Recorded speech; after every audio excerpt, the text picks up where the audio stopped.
جهة داني كارفاخال، اكتملت ومرة داني كارفاخال وخلص.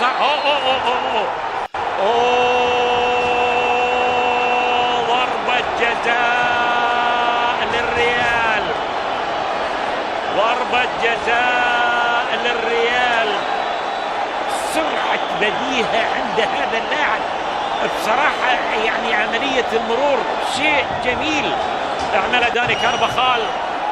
ضربة جزاء كما كانت في الكأس. شوف شوف شوف شوف شوف شوف شوف حسن التصرف وسرعة البديهة، انطلق وخرج هنا حارس المرمى سيرخيو ريكو. شوف يوم مر من المدافع خلص المدافع، خرج له حارس المرمى. هل هي ضربة جزاء ام لا؟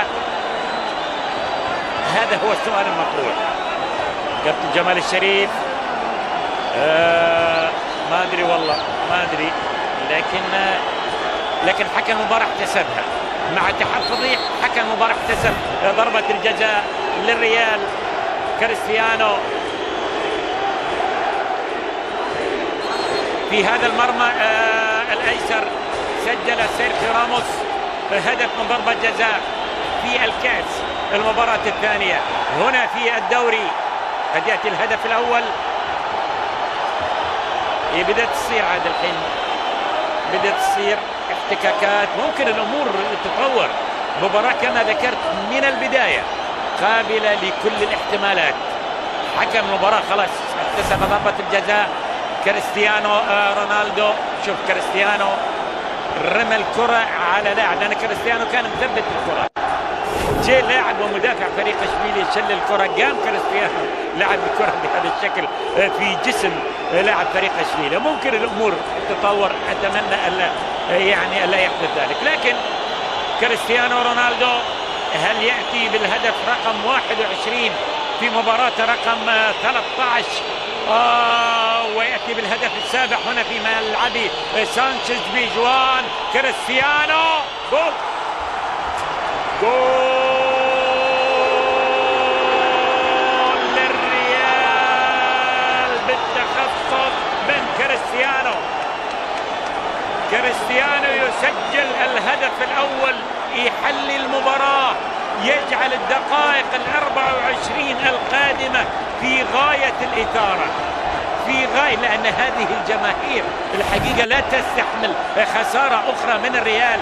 كرة قوية جدا في الزاوية من كريستيانو، وبالتالي يأتي الهدف الأول لمصلحة الريال.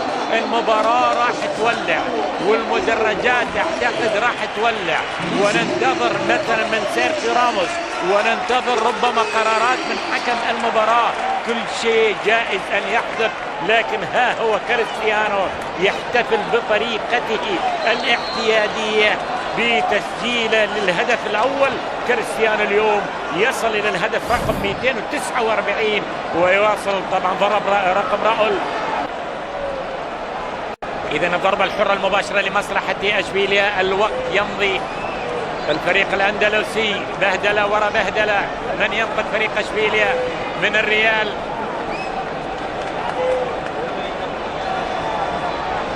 اللاعب البديل سرابيا على تنفيذ الخطأ. جول، جول لأشبيلية، هدف التعادل لأشبيلية. يا الله يا الله يا الله، في كل مباراة، في مباراة أشبيلية الريال تحدث أمور تصير. شوف شوف شوف شوف، ولاحظ معاي، لاحظ معاي راموس. يا الله، سيرخيو راموس يتقدم، يلعب له كرة قوية. راموس فاران، لكنني أعتقد أنه راموس. نعم، سيرخيو راموس يسجل هدف بالخطأ في مرمى الريال ولمصلحة فريقه السابق، ووسط الظروف ووسط الاستقبال السيء لسيرخيو راموس. لكن سيرخيو راموس عندئذ التعادل الرابع، وبالتالي يعني يكون الريال في الطريق الصحيح. الله،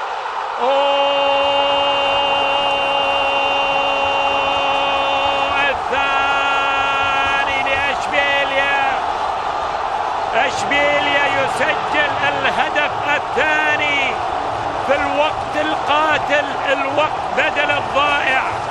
اشبيليا في طريقه الآن لكي يفوز على الريال وتكون الخسارة الأولى بعد الانتصارات المتتالية للريال. يتقدم لاعب فريق اشبيليا وفي الوقت القاتل. شوف شوف شوف شوف ولاحظ معاي هنا تقدم وهنا سدد الكرة قوية تسكن شباك نافاس، وبالتالي يأتي الهدف الثاني لمصلحة اشبيليا. لاحظ امامك الان الهدف الثاني، الهدف القاتل اللي يسعد المدينة ويسعد كاتالونيا، وربما يسعد الآخرين المتربصين في الليغا، لأنها الخسارة الأولى للريال في الليغا، وبالتالي بعد